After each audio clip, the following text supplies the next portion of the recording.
Make sure to require schools to include in such sociology or history classes the heroism of countless Americans who settled this land, developed it, and defended it throughout history. Highlight heroes like Audie Murphy and Alvin York among countless others throughout our history.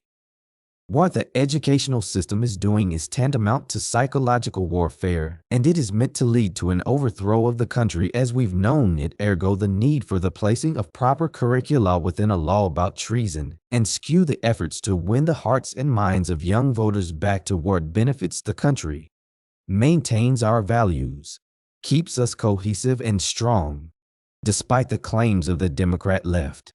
It is not diversity that makes America strong.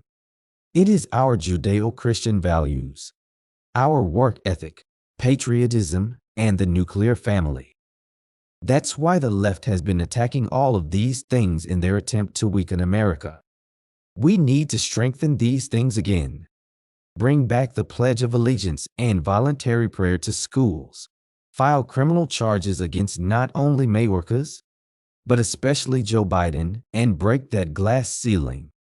In other words, let's finally jail a president who has worked to ruin the country, rather than one who is trying to make America great again, has engaged in criminal enterprise, has cooperated with our worst adversaries, has habitually lied to the American people, has for decades used his office of public trust to financially benefit himself and his family, violated his oath of office, violated multiple federal laws, e.g., HUSC 1324 and 18 USC 1924, and clearly does not have the character or integrity we expect of presidents in America. Also, send a strong message by jailing members of NGOs that participated in Biden's fly-by-night distribution of and assistance to illegal aliens around the country in violation of 8 USC 1324.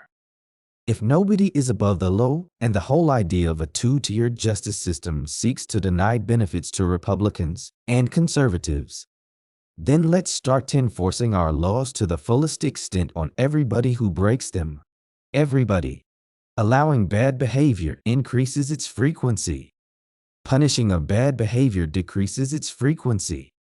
The press is free to print whatever they want in a newspaper.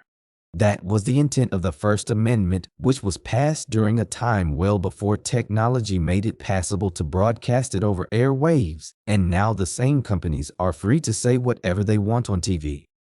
But there should be guardrails, although they have free speech and freedom of the press. These freedoms were granted before the concept of using those freedoms to subvert the country. The White House Press Corps, for example, has no constitutional right to cohabitate the White House in its historically designated space in the West Wing, until they begin to accurately and fairly report news without bias with a political goal in mind, rather than use their protected platforms for nothing more than propaganda meant to destroy the country and propagate libel and slander of political opposition. Kick them out. Give no reports to or interviews with the broadcast media, and thus starve them out. Give the press nothing but a blackout, and let the American people know there is no formal relationship with the likes of CNN, MSNBC, and the rest of the left-wing communist ilk. So they have no credibility with the public, and nobody will watch them. That way they can't as easily use their platform to sway elections by lying to the American people, or seek political change by means of psychological subterfuge. As soon as Biden is no longer in power, and there is an honest and responsible Attorney General in charge of the Justice Department, and an honest Secretary of Homeland Security, enlist the power of the people. Set up a special means for citizens to report the whereabouts of illegal aliens. Energize the American people to help find and report them so the next administration can round up and remove all illegal aliens who came across our border illegally during the Biden administration's disastrous open border debacle. This is especially true of the members of MS-13, a violent gang originating in Central America, and a Chilean crime group that came across our open border illegally and started burglarizing private homes across the nation. Abraham Lincoln had to violate the Constitution to save the Republic. So to counter the invasion of our country and save the Republic again, ignore the 1878 law known as Posse Comitatus to use the armed forces to help with such a major task of finding and removing from America millions of people from all over the world who came here in violation of our laws. Or the rule of law will be meaningless. The economy will suffer and our citizens will get hurt. Make broadcast announcements that are directed to illegal aliens that they should self-deport because when caught by law enforcement or armed forces personnel, they will be deported and never be eligible for return to America, even to do so legally. Ever since Joe Biden became president, the Democrats have opened a border resulting in a literal invasion of our country, so treat it as such and use the military for interdiction, patrolling the border, and apprehension of anybody attempting to cross the border without legal authority, especially since CBP officers have discovered Chinese operatives and hundreds of people on the terrorist watch list trying to enter the country.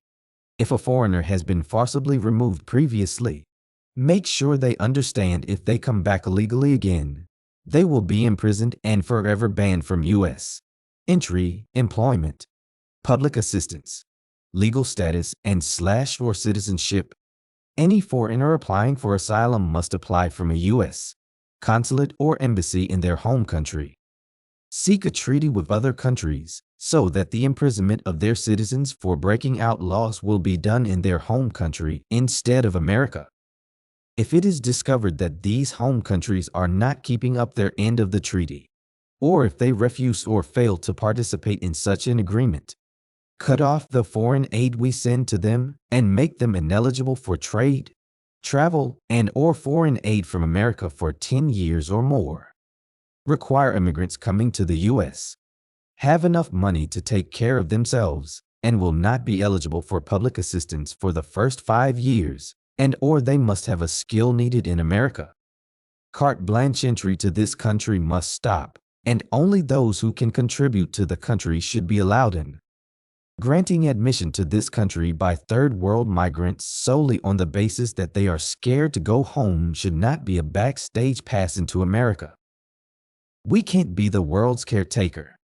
People in New York are afraid to go home via the subway, but they don't run to Mexico to be safer.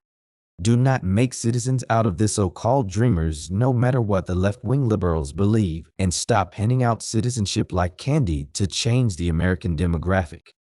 Giving citizenship to dreamers would set a bad precedent and encourage more violations of our sovereignty by giving an open invitation to every third world parent to bring or send their children to America illegally. The bleeding heart liberals cry a river about the sad tale of the dreamers who entered America illegally, were brought here by their parents, and thus are here by no fault of their own. However, they came here by no fault of the American taxpayers either.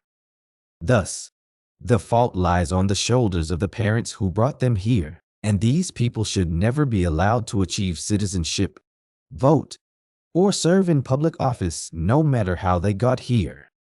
Just allowing them to stay here should be reward enough.